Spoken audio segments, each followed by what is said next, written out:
এটা লুকমান আল হাকিম, উনি ওনার ছেলেকে 10টা উপদেশ দিয়েছেন। এই উপদেশ বাণীগুলো আল্লাহর কাছে এত ভালো লেগেছে, আল্লাহ সরাসরি কোরআনের মধ্যে উপদেশগুলো তুলে ধরেছে। সুবহানাল্লাহ, বাড়িতে যে বলেন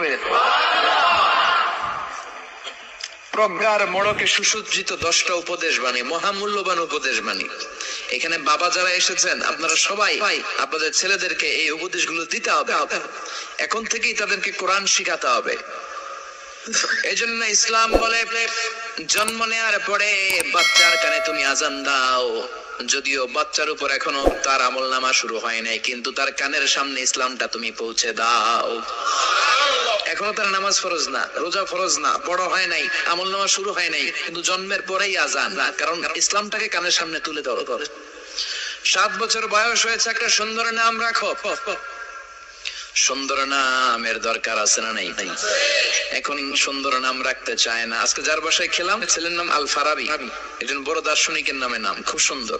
এগুলো রাখবেন। লোকমান, এই নাম রাখবেন। লোকমান নামটা কেমন লাগে? সুন্দর লাগে তো? এই ভালো ভালো নামগুলো রাখবেন, তাহলে ছেলেগুলোর ভদ্র বানাবে কে? এখন অনেক বাসায় গেলে বাচ্চাদের এমন নাম শোনা যায়, অবাক হয়ে যায়। বাসায় গেলে বাচ্চাদের এমন নাম শোনা যায়, অবাক হয়ে যায়। চাচা গ্রাম থেকে শহরে আসছে ভাতিজার সাথে দেখা করতে, গ্রাম থেকে শাকসবজি নিয়ে আসছে। তো যাওয়ার পরে ভাতিজা নাস্তা দিচ্ছে চাচাকে, চাচা খান না।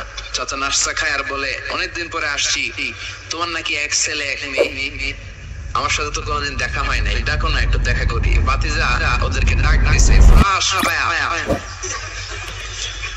ব্রাশ হয়ে শুই না, চাচা খানা দিয়ে দিছে দৌড়। ভাতিজা বলে, চাচা দৌড়ায়েন না, চাচা আইজো দৌড়, কাইলো দৌড়, জনমের দৌড়। চাচাও দৌড়ায়, ভাতিজাও দৌড়ায়। চাচা কয়, ভাতিজা বয়স আমার 80, আমারে তুই ব্রাশ ফায়ার করিস না।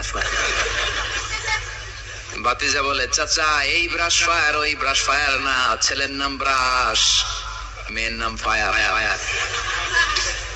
বলছে ছেলে মেয়েরে ডাকো, তো ভাতিজা বলছে ব্রাশ ফায়ার। কপাল পোড়া। এরকম নাম আছে না নাই? আহাবুল আসমা ইলাল্লাহ আব্দুল্লাহ, আব্দুর রহমান। আল্লাহর কাছে সবচাইতে প্রিয়তম নাম হচ্ছে আব্দুল্লাহ আর হচ্ছে আব্দুর রহমান। সুবহানাল্লাহ পড়েন। এই নামগুলো রাখতে রাজি আছেন তো? আব্দুল্লাহ, আব্দুর রহমান রাখবেন। নবীদের নামে নাম রাখবেন, সাহাবাদের নামে নাম রাখবেন, তাহলে ছেলেগুলো ভদ্র হবে, নামাজি হবে, ঠিক কিনা? সাইয়েদনা লোকমান তার ছেলেকে উপদেশ দিলেন 10টা। জোরে বলেন কয়টা? উপদেশগুলো আল্লাহর কাছে এত ভালো লেগেছে, আল্লাহ সরাসরি কোরআনে যেমন যেমন বাবা উপদেশ দিয়েছিল তেমন তেমন আল্লাহ তুলে ধরেছে। এজন্য সব বাবাদের উচিত ছেলেদেরকে উপদেশ দেয়া।